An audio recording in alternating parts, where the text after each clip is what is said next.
Hi everyone, welcome back to another mini vlog. और अभी एक ही दिन में मैं 2 मिनी व्लॉग डाल रही हूँ बिकॉज़ आज का दिन था कुछ खास, क्योंकि मुझे जाना था ससुराल से मायके। यहाँ पे लकी क्या कर रही थी ना, पूरे हाथ में मेहंदी लगा दी थी प्राचित की, और प्राचित सोया हुआ था।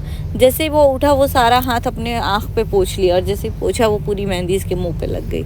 यहाँ मैंने एक साड़ी निकाली थी, समझ नहीं आ रहा था कैसे पहनूँ, लेकिन फिर ये वाले मैंने पहन लिया साड़ी, और पहनने के बाद लुक काफ़ी अच्छा आ रहा था। बात ये थी कि मेरा जो ब्लाउज़ दीदी ने स्टिच किया वो काफ़ी लूज़ हो गया था, तो पूरा पिन विन के साथ मैंने इसको पहन तो लिया है। काफ़ी अच्छी लग रही थी साड़ी, बहुत अच्छी, इसकी क्वालिटी बहुत अच्छी है। अगर आप लोगों को साड़ी चाहिए तो बस इस पिक पे ऊपर आप मैं प्रोडक्ट को टैग कर रही हूँ, आप वहाँ से ले सकते हैं। बाकी यहाँ आदित्य बाबू और लकी से मेरी बात हो रही थी। अर्णव बाबू तो आ नहीं रहे थे बिकॉज़ वो आगे मैं आपके साथ बताऊँगी, बिकॉज़ अभी बात चल रही है उनको हम लोगों के साथ जाने की बैंगलोर, लेकिन वो फिर मिले ही नहीं हम लोग से क्योंकि गुस्सा में चल रहे थे। फिर मैं आ गई दुकान पे, पापा जी थे तो उनको प्रणाम किया, मैंने आशीर्वाद लिया, और पापा जी को मैंने बोला कि मैं जा रही हूँ अभी, क्योंकि हम लोगों को कामाख्या जी के लिए जाना था तो इसलिए कम टाइम रुकी।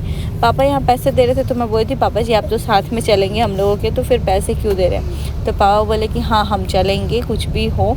तो अभी एक्चुअली क्या है कि वो थोड़ा घबरा भी रहे हैं और बोल रहे हैं कि मतलब मेरा मन यहाँ लगता है तो वहाँ पता नहीं लगेगा कि नहीं लगेगा, बाबू ऑफिस चले जाएंगे। तो फिर ये सब बातें करते करते पापा जी यहाँ पे हम लोगों को सी ऑफ किए और हम लोग निकल गए घर के लिए।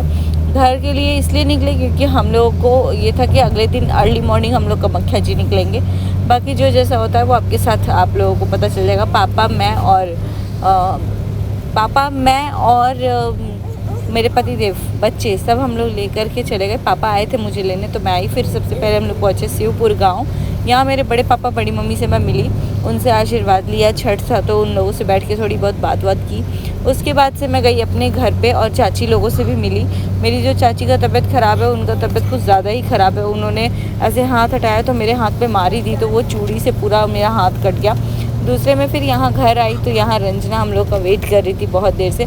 फिर उसने प्रणाम किया तो मैं बोली कि ऐसी खुश रहो। फिर देखा कि अरे भाभी तो इधर ही है, मुझे लगा था कि ये लोग चले गए हैं, लेकिन नहीं, भाभी रुकी हुई थी। मतलब मुझे ये पता था कि ये लोग आने के बाद जाएंगे, लेकिन जैसे ही मैं आई ना तो सब लोग बोल रहे थे सचिन भैया चले गए, तो मुझे लगा भाभी भी गई है, लेकिन नहीं, भाभी इधर ही थी। और यहाँ जेरी एकदम खुश हो गया था भौभा करते करते। आद्या सोई थी तो मैं सोची इसको बेड पे ही सुला देती हूँ, और भैया के रूम में इसलिए लेके गई क्योंकि भैया खुद खेलता है इससे। यहाँ रंजना भी आ गई थी पीछे पीछे, दोनों जन। मतलब आद्या, मेन बात है जब मैं आती हूँ तो बच्चे आते हैं इसलिए सब लोग एकदम खुश हो जाते हैं, घर पूरा भरा भरा रहता है। यहाँ आद्या को सुलाने की कोशिश कर रही थी और कुछ ऐसी रही हमारी रात।